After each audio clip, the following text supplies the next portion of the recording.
All right, thanks, John. I guess we don't need this because John covered all of that. Only thing important on here really is for later, if you guys, if I don't bore you to tears and you want to get back in touch with me or chat, Twitter is probably one of the better ways if it's not in person. My handle's at the bottom. It's just Nordine. And then I did, last year my talk here was talking about the OSINT framework, so I've got that up there. It's kind of an interesting segue into talking about OpSec. So just if people don't know about it, it's pretty simple. It's osintframework.com. But that's pretty much what a lot of my actual focus is in my job, is doing OSINT, doing research, and hunting people. So kind of what gave me the idea for this talk is, as part of doing OSINT investigations, one major thing that I need to make sure that I'm focusing on is, as I'm going out and doing that research, I don't get burned and my accounts don't get burned while I'm doing the research, and I can't get identified and have things tied back to me. And then in addition to that too, it's just horribly, horribly terrifying constantly all day long how much stuff you can find out about people on the internet that they didn't know existed out there. And so since I see that sort of stuff every day, it's thinking about that for your own self and your privacy and the stuff that you know is out there about yourself is pretty scary as well. So kind of wanted to go and kind of do some basics on OpSec for folks, and really kind of, again, that the idea is similar, right? Just things, how you can go out and do some research and go hit some of the uglier places on the internet without having things tied back to you in some fashion or another. So thanks to Wikipedia, right, OpSec is just the process of protecting your information. So it's, making sure that you're not accidentally or just unintentionally leaking bits of data as you just click around on the internet. There's a lot of things that people don't think about on a day-to-day basis, just what exactly a web server knows about you when you go visit the web page, right? You pull up even just google.com, right? You go hit up google.com to do a web search and you don't think anything about it. You just want to find out something interesting, but Google can pull down just a ridiculous amount of information about your computer, your location. So we'll kind of get into that a little bit here. So again, OpSec, really your identity and your OpSec is your responsibility. So nobody else can do it for you. This is where you get into the really deep paranoia parts of security, right? Because you can do all these different things to help improve your OpSec and to help improve your security, but it's something that you have to be constantly checking too. Even if you go get a VPN or you throw your browser into the private mode or whatever the little layer is that you're adding to try to hide some portion of it. It's something that you have to constantly be testing, because those things can fail in ways that you weren't thinking about. So, and then like most things in security, right, everything is a risk assessment. So you have to think about who might be hunting you, right? Is it a script kiddie? Are you trying to hide from your parents? Are you trying to hide from a spouse? Are you trying to hide from, organized crime? Or do you think that you're at the level where an actual nation state or three-letter agency could be targeting you? So, if you're just trying to hide from your parents and play some extra DS time, you probably should charge your batteries. So a couple of the resources that, some of the stuff I'm going to cover, some of the resources I do actually have in the OSINT framework. So the OpSec section is way down at the bottom. I didn't expand everything out, but you can get the idea. So if you think about something piques your interest and you want to dig into a little bit deeper, there's some good stuff in here that's kind of gives you some good places to go out and learn more, especially, especially some of the stuff on the VPNs. The two links that I got in there for VPNs are some really just guides. There are just some VPN comparisons. So one by that privacy site, and then the deep.web one is decent, but that privacy one's probably the better one of the two that really go through and kind of cover just a significant amount of different resources and things that you might have not already thought about a VPN. It's not just about going out and spending some money and buying a VPN and then connecting to it and everything's safe, right? No, it's you got to really dig in a little bit deeper. You have to know really how much you can trust that VPN. Does that VPN provider keep logs? Where is their business headquartered out of? So what legal jurisdiction do they fall under? Just in case a government agency is going to try to pull whatever data and logs they do keep. If it's in the U.S., they're required to keep certain things. If it's in some other countries too, right, they're required to keep certain pieces of information. And a lot of these comparison sites, and review sites will kind of give you a good idea of exactly what that is, so you can know what risk level you have with it, right? So, and a lot of times too, the farther down the path you go, the more expensive you're going to get, right? It's pretty much on two main things. It's either speed or privacy and anonymity. And the farther you get down both of those, the more expensive it's going to be. And to go back to the risk assessment, right? You don't need to go to the one all the way at, you don't need to buy the most expensive thing if that's not something that you're worried about. But just be aware of what risk what risk you're mitigating by picking a VPN provider, as well as which ones are still, kind of out in the open. So for me personally, those are probably my three favorite. Mulvad, NordVPN, and Freedome. They do the job well enough for me. Mulvad's probably the one that I use the most, but I have a number because I'm weird and paranoid. And I get more exit locations too, is probably the most interesting thing for me for that, is going back to kind of what the other web servers track about you. A lot of it comes back to geolocation and IPs. And some of the more common VPN providers, like your private internet access and some of the other ones that you'll more commonly see ads for, most major companies like your Facebooks and your Googles and the webmail providers already know and track all of the really, really common ones. So they know that you're coming through a VPN exit node. And that doesn't necessarily matter most of the time. Some places will block certain parts of their services. Other ones will just add in extra forms of authentication or extra layers. If you're running multiple accounts on various social media sites, they'll start to squish those pretty fast if you're coming through some of the common ones, because they've got some pretty ridiculous algorithms for tracking those and identifying fake accounts.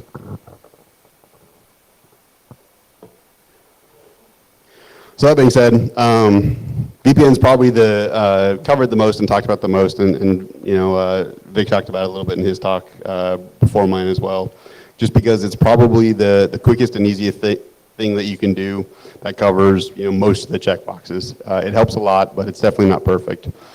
So kind of getting into some of the problems with VPNs, DNS leaks are easily the biggest problem, especially depending on what OS you're running.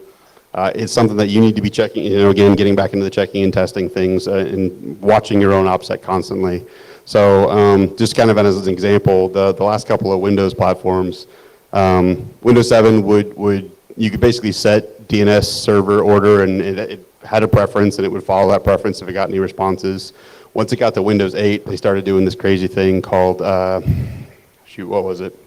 Smart multi-homed name resolution. Something close to that. I think that's it. But basically, the idea was that anytime you had to do a DNS request and you were trying to get an answer back on where a web server actually lived, it would blast that DNS request out every single NIC you had into any DNS server that it knew about, and then just wait for all the answers to come back. And it would still follow that order of preference you had and then take that and go, but now you're spraying out your DNS requests to a lot of unnecessary places. Now in Windows 10, and getting to the more current stuff, they do the same thing, except now they couldn't care less about order preference. They blast it out to everything, and it just takes the first thing that comes back. So yay for race conditions. Makes this fun. So check it all the time. That's basically, we'll kind of be a broken record on that for my talk, but VPNs are not the one, a magic bullet by any means. So WebRTC leaks are another big problem. They're mostly fixed in modern browsers, but it's something you need to check anyway. Basically, it's a real-time communication protocol, and it would send a stun request and pull back your actual IP. And it would not your local IP from your machine itself, but it would pull back basically whatever your proxy IP is, or your internet-facing IP. And it works like a charm.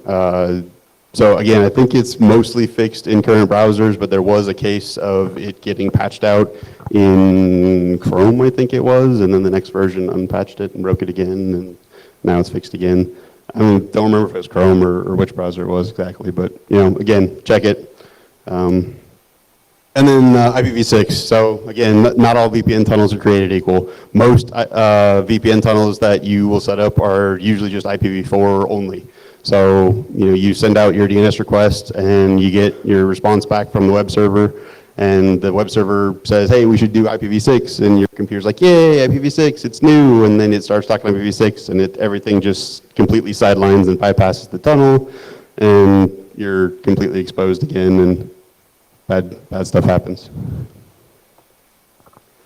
And finally, last bit on VPNs, beating a dead horse, but VPN connection failures, right? It's, if any of you ever work from home or use VPNs, they fail all the time. It's just usually little hiccups that the network can't recover from, or whatever the case is, but you usually need to do something to be aware of what happens when your VPN actually chokes and dies. And how are you going to get notified? Is your traffic going to go out through your regular internet paths in the meantime before you get that fixed and stood back up? Or do you have something set up in place to block it entirely? So a handful of VPN clients have basically built-in kind of kill switches, but that's based on that's per VPN client.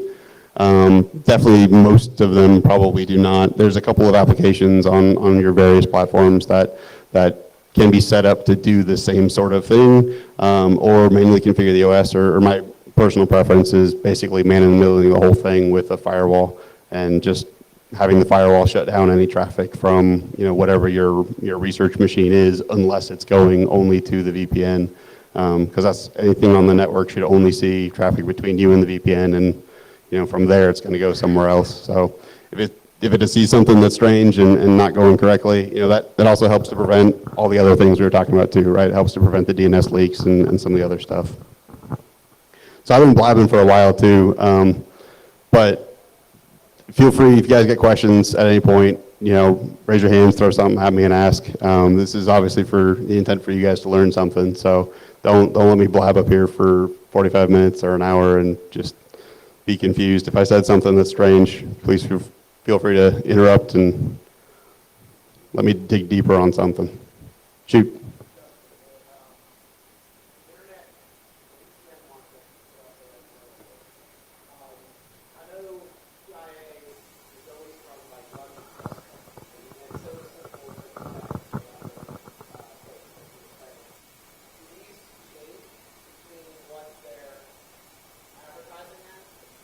Yeah, so it's a good question. So they asked, basically give an example of PIA being pretty easy to detect, and asking about these ones, and if they kind of hop around a little bit, and make sure I'm answering the right thing. But so PIA actually publishes a list of its exit nodes. You can run out and grab them. And again, it's probably the most popular VPN, so that's why most major companies are basically watching for it, right? All of them kind of jump around, and depending on which VPN provider it is, the frequency that they change what their exit nodes are, is different, right? How often they change them. So they don't change them a whole awful lot, but I think they just don't get tracked as closely.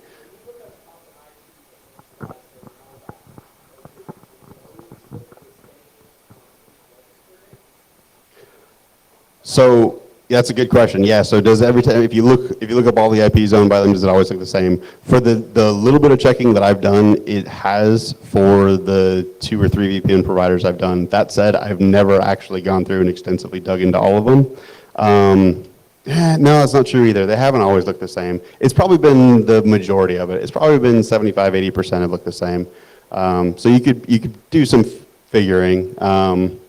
To start to kind of try to identify them, if that's what you're kind of thinking about, yeah. So you could, yeah, I mean, if you tried hard enough, you could absolutely find them. The issue with that is really going to be the time and effort it would be to maintain that for all of the different providers, because they're spinning up and down constantly, and and then they do have some flux as well within their stuff. So you could do it. It would just be an interesting use case if it was to find something worth the time to do that, though. So, yeah, all right, so moving on from VPNs for a little bit, user tracking is kind of really the other, the second major piece of this, right? So VPN helps to cover your traffic locally and kind of mask it for your ISP and to wherever your exit node is. But the thing that it doesn't mask at all is your browser, your OS, and your host level sort of stuff. So, biggest problems I've seen here, man, some of the just stories of people being awful at research is depressing. So, don't be, when you're doing your research, don't be logged into anything personal ever. Like, don't be logged into anything personal on that machine at all, ever would be, my preference. Obviously, I understand some people, may not be able to pull that off due to the costs of resources and everything else, but at least like try to spin up some virtual machines or something and just keep your research to the virtual machine. Don't ever log into a personal account. I've seen many researchers get burned by being logged into their Google services or their Gmail or, pick a flavor of whatever and just have all their tracking end up being tied back to them because they're, still logged into their Google while they're, going through doing searches. I've seen investigators, logged into their actual live LinkedIn account and doing LinkedIn searches on people they're tracking down, like law enforcement and stuff. And turns out that notifies you. So when you're a bad guy and you get notification that law enforcement is looking at your profile, you might change things a little bit, suddenly go underground. So, browser fingerprinting is huge, and this is only getting bigger and bigger too. So pretty much every major company on the planet does browser fingerprinting. And the idea is really that they're trying to come up with a unique signature for what you look like as a browser in a computer system when you pull up their web page. So that way if you come back again, they still know it's you, whether or not you're logged into an account or whether or not you have cookies enabled. Basically, they're trying to get a constant awareness of exactly who's touching their web services. So obviously, they still want you to be logged into an account. They still want to drop cookies on your machine and do things like that because that makes it trivially easy for them to know what's going on and to track you. But even when that's not allowed, or if you're going through and clearing that stuff out, for the vast majority of the time, they're still able to either uniquely identify you or come close enough that they have a pretty good idea. So just as it's just a wall of text, but kind of as just a rough idea, obviously a lot of people are probably aware of like user agent strings. It gives a web server a whole lot of information about what you look like. It tells them what browser you're using.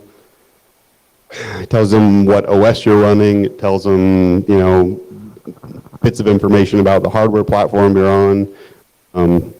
All kinds of stuff in that. So that's kind of the most common one that web servers and like people pull out of weblogs because you can see some interesting stuff in there and get some pretty interesting patterns in there.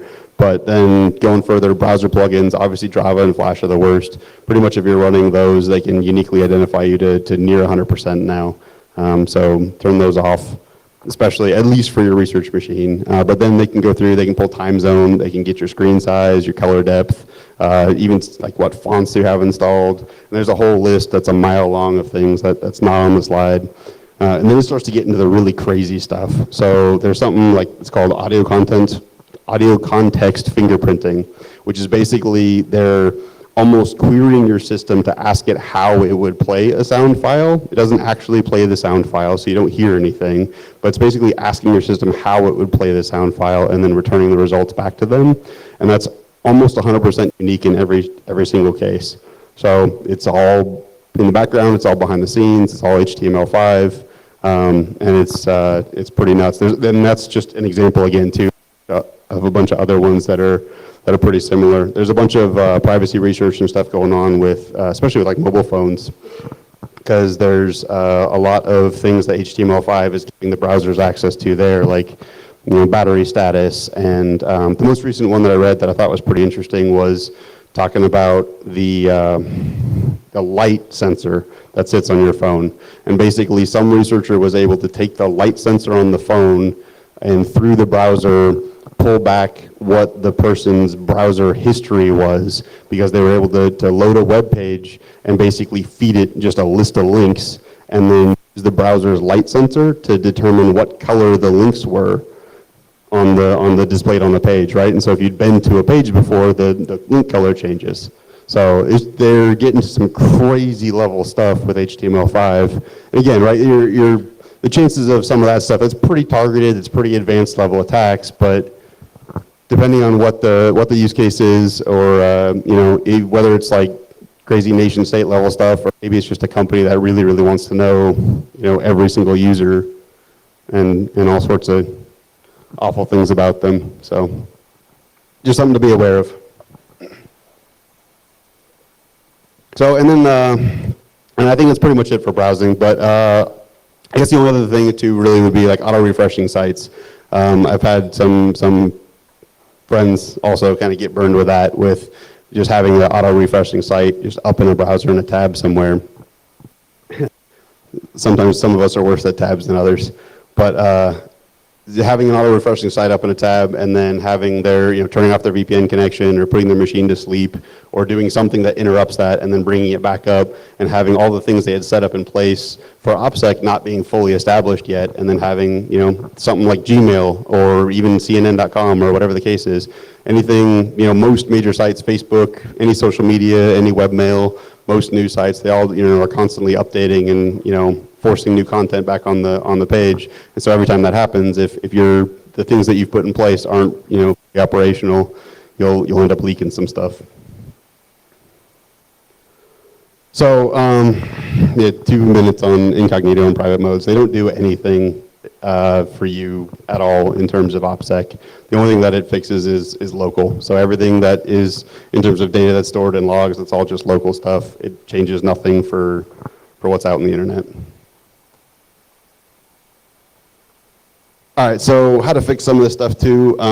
Like again, right, back to test yourself constantly. So in terms for the browser stuff, Panopticlick, Electronic Frontier Foundation is probably the put together the best tool that I've seen for testing browser uniqueness with Panopticlick. So go to the site, test your browser, do it through all of the other things that you set up, right? If you're using VPN, if you're using Tor browsers or anything along those lines, decide how you would best try to want to hide while you're doing your research, set all that stuff up properly, and then go test it that way. And this site will basically return back everything that it can detect about you. So it'll be stuff like all the stuff we listed before, right? What screen size you're running, what system fonts you have enabled, what plugins. And then it'll give you a good idea of whether or not it thinks you're unique from their standpoint, as well as the similarities you have with other users.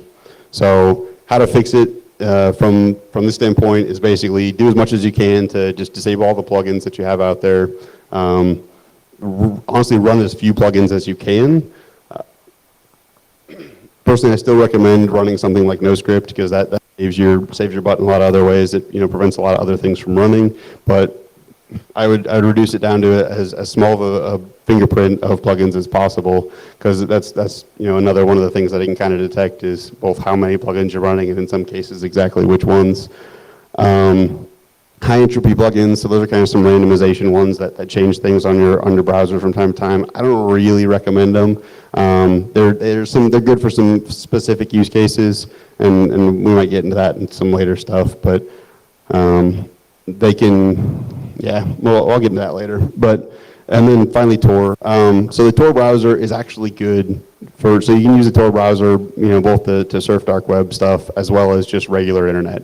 But the one nice thing about Tor is kind of its entire purpose is set up to be 100% the same across the board. So if I install Tor and you install Tor and we go hit a machine, it's returning results back to the web servers that make it look as close to possible as all the other Tor browsers. There'll be still some variances to them too, right? But as much as it can, it's going to try to look the same as all the rest of the Tor browsers. So that's kind of the idea, right? Just be average, be as average as possible. And the Panopticlick website is kind of a good place to go gather some information and statistics on what average looks like. So last time I went and looked, that's kind of what average looked like, was Windows 7. It was the current version of Firefox at the time, you know, certain screen resolution, certain colors, you know, time zone was Eastern. So that's what the bulk of people on the internet, you know, tend to look like. So as much as you can to be average, just be average, and then you'll start to blend in a little bit. So yeah, okay, here we go. So randomizing stuff. So it makes sense in certain situations. Honestly, I would say care is needed. I don't really like the idea of putting on a plugin for randomizing some of the different parts and pieces to your browser and just turning it on, letting it go, and leaving it and just doing all kinds of different searching, because you'll actually end up sticking out like way more than everyone else. And it's pretty bad. So with running, once I turned on OSINT framework last year, I've got a guy who hits my site on a pretty regular basis, and his refer tags are always 100% of the time. I'm being referred to, or he's being referred to my site from Russian porn sites. I have no idea why, but I know exactly who he is all the time, because clearly my site's not out on Russian porn sites. But this guy says he's always being referred to me, so no matter, and he jumps, his exit point is all over the world, right? He's jumping around to various points, and he looks a little bit different in certain cases, but I always know it's the same one. So you want to take care to not stick out more while you're randomizing things. My preference would be there's some other stuff that you can set up to basically kind of where you're setting up profiles.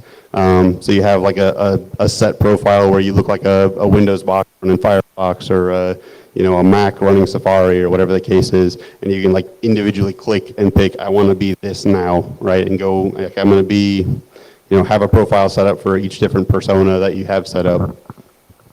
And then so actually, still change your stuff, but I wouldn't let it go like full random all the time.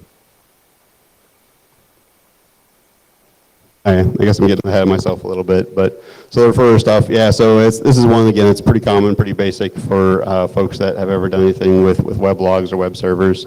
But basically, what that is if you ever go click on a link, you're basically, the referrer log will tell the website that you're visiting now where you clicked on the link from, right? So if you do a Google search and click on a web page, it's going to tell you, or it's going to tell that web server that you're coming from Google, and that's how you got there. So if you're coming from other sites, that link to various places, it kind of leaks a little bit of information about where you're coming from. So yeah, I don't know what's the deal with the guy that keeps coming to mind. He's a bit odd, but he sticks out like crazy.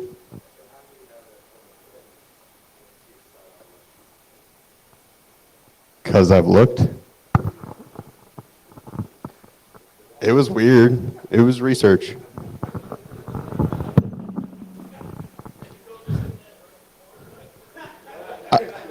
I had to confirm what was happening. It was interesting. Shoot. Absolutely. I may or may not have a script parsing it. I don't.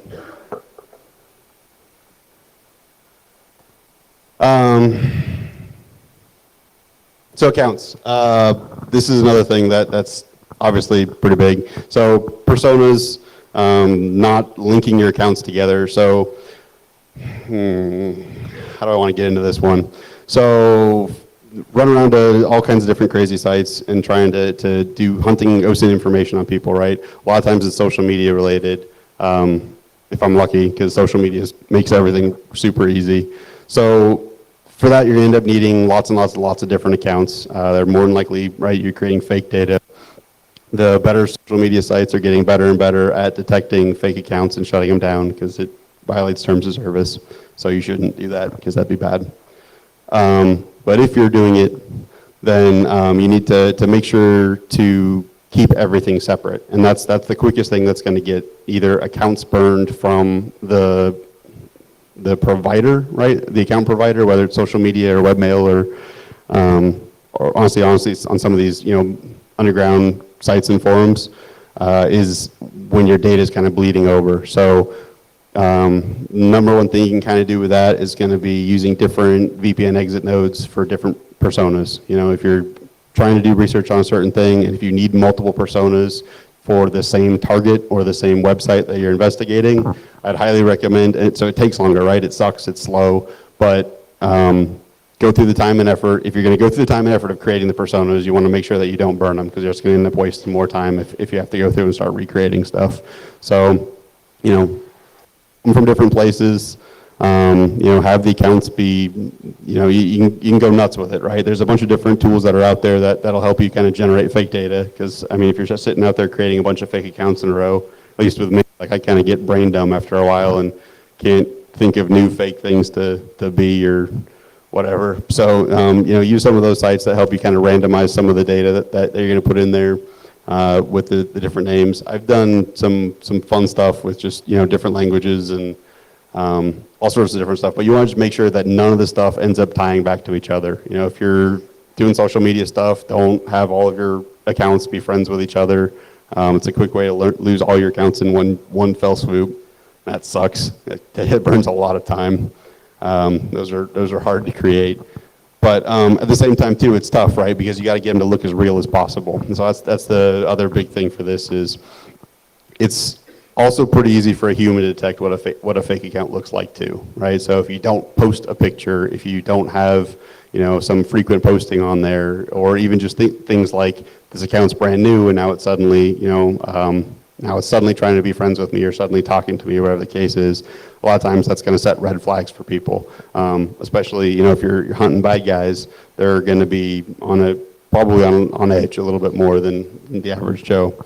So my recommendation for accounts is to create them ahead of time and set them aside and prep them for use and get them ready to go, but try to not create an account the day you need it.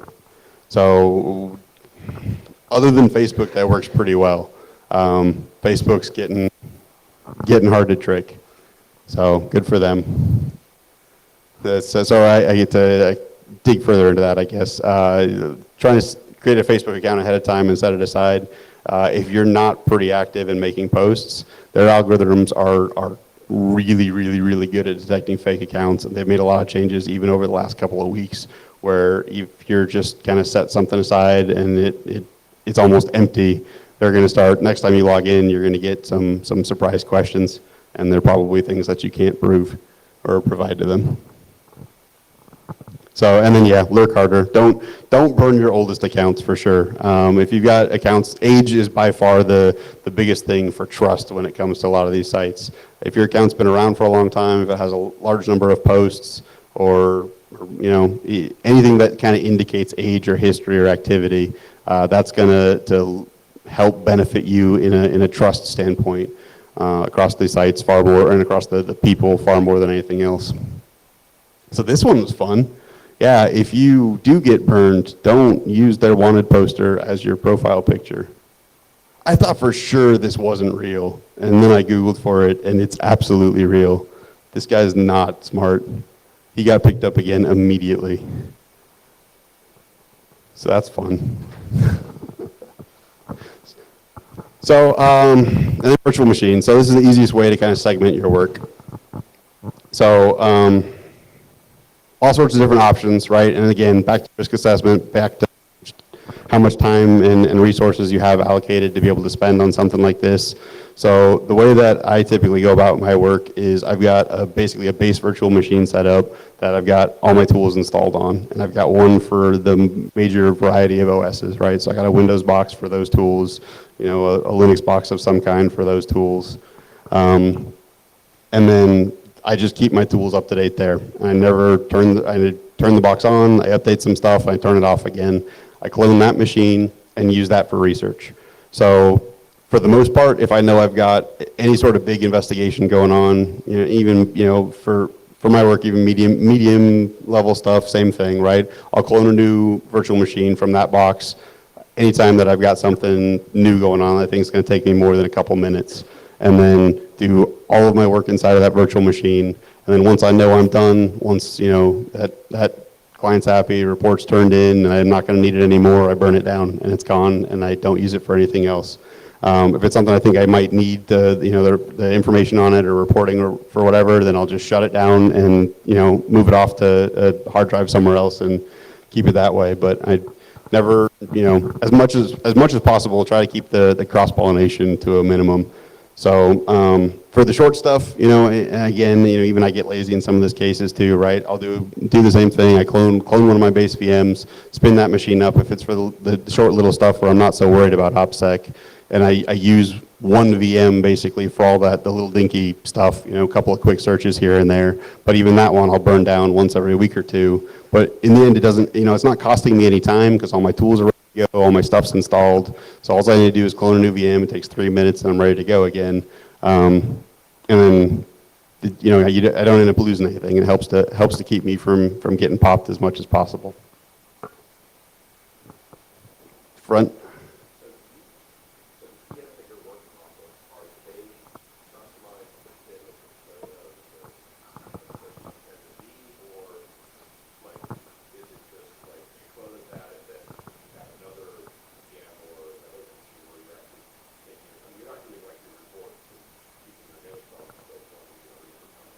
Right. So I do keep some notes on the one that I'm doing the research on. Sorry, and just to kind of repeat the question too, so everybody make sure they heard it. But I guess it was just kind of some more for me to dig a little bit deeper in that, right? So I do keep some notes on the machine I'm working on, just because it's hard not to, right? You kind of have to get it there to start with, but at the end of the day, or at whenever I'm ready, whenever I've got enough, I get it off, right? I go pull it off that machine and move it to something else, and any reporting I'm doing or analysis happens somewhere else. So it doesn't live on that machine for long, which is mostly why I don't worry about keeping VMs and why I'm fine with blowing them away at the end of any engagement. So the other part of your question was, are the VMs then also customized per persona? For the most part, I don't do that because there are a lot of tools out there that allow you to customize how you look.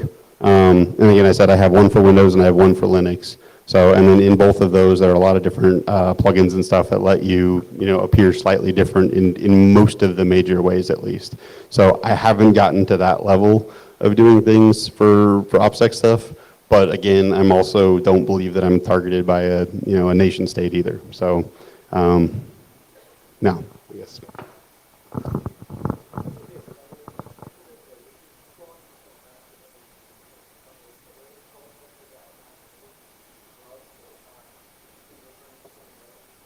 Yeah, so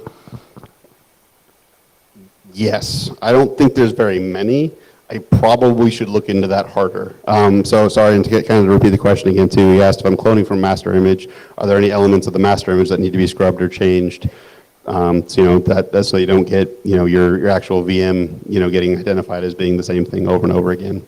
So from some of the testing that I have done, it hasn't taken me much to be able to get them to look unique in some of the various tests that are there. And actually, back on the OSINT framework, there's actually I didn't show it, but there's a really good list of various tests for most of the problems that I've talked about today. So the DNS leaks, and the browser stuff especially. Panopticlick is one of the best, and then I think it's like browser.dk. I'd have to look, but that one has a whole list of individual tests for all kinds of various things. So I don't do much with it in terms of actually changing each VM.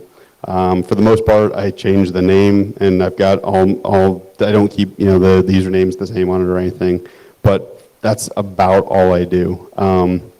It's probably a great topic to dive into for some deeper research. But again, right, it's been a risk assessment of how far down the path I think I need to go for what I'm trying to protect against, right? So I think I'm fairly paranoid, and probably more so than others when it comes to some of this stuff. But I am not at the level of I'd say probably some of like the people getting targeted by the nation states, or some of the activists that are getting directly targeted by some of the big groups too. So those guys probably know a bit more than me on this one. So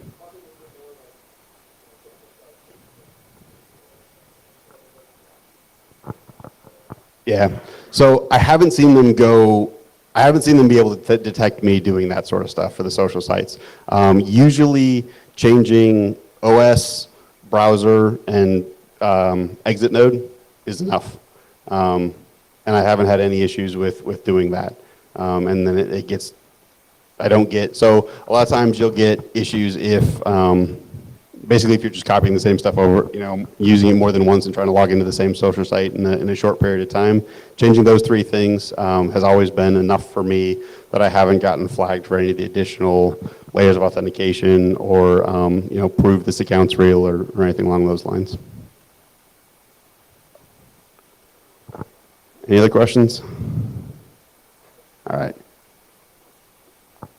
I got one.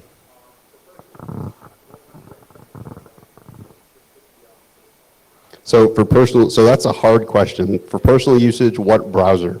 That's setting me up for all kinds of hate. So it depends on what your goal is, whether it's OpSec, anonymity,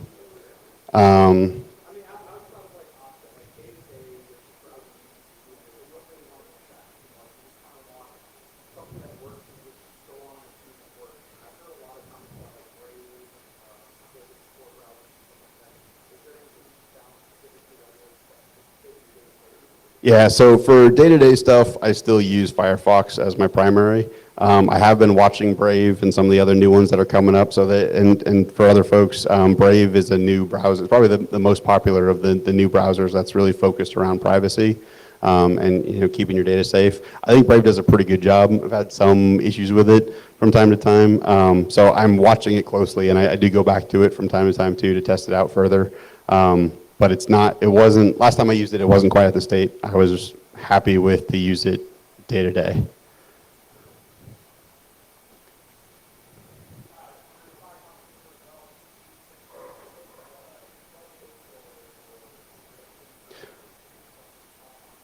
So a lot, and it depends. So that's a harder question. For day-to-day stuff, it's primarily just like NoScript and ad blockers.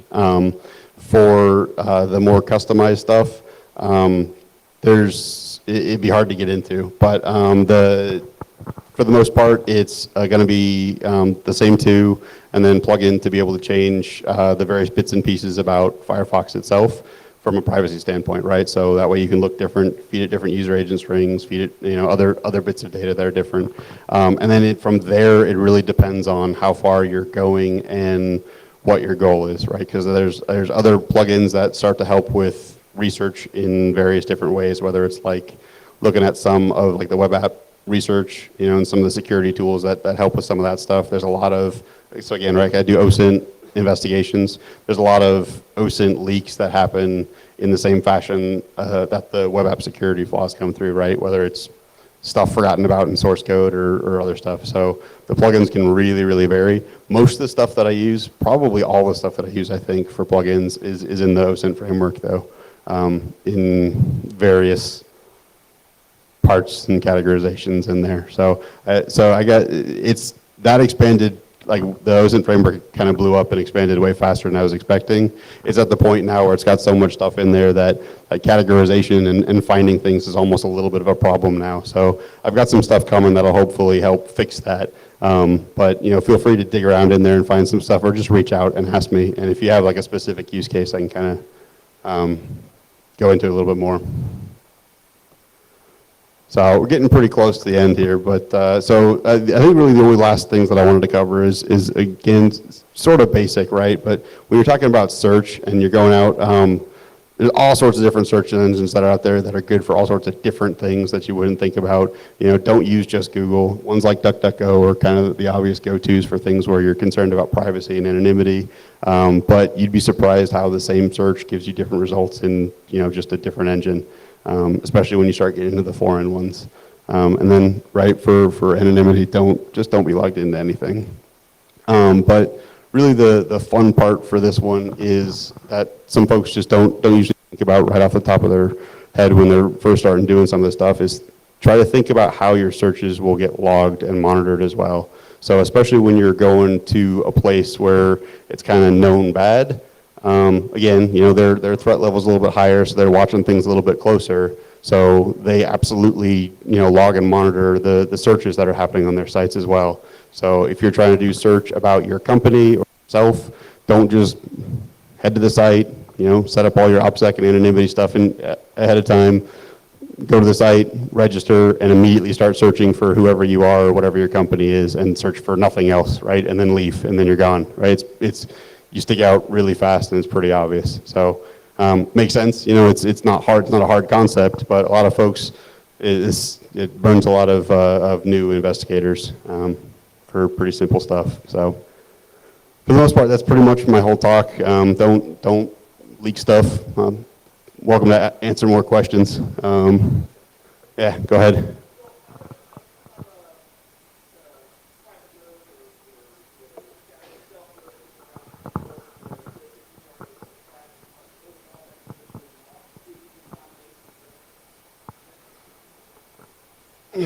Barely. So most of the other stuff you're going to have set up will clean out cookies and stuff like that anyway. Honestly, the most benefit that I get out of like incognito mode or private mode is doing 2 different accounts on the same place at once, right? And that's only something that I can do. Again, that's like I said, don't do that when you're trying to, in your high OpSec stuff. You don't want to mix stuff to that level, but for your easy mode stuff, for your quick searches and stuff you're not so worried about, you're going to end up logged into 1,000 different accounts all across the board, and honestly, that's the biggest benefit I get out of it. All of the actual privacy and benefit you get out of those is really just local, and what doesn't get stored locally. Question in the back.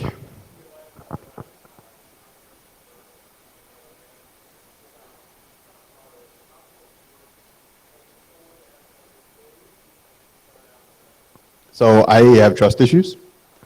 So, I mean, if somebody could do OpSec for me, then that'd be awesome.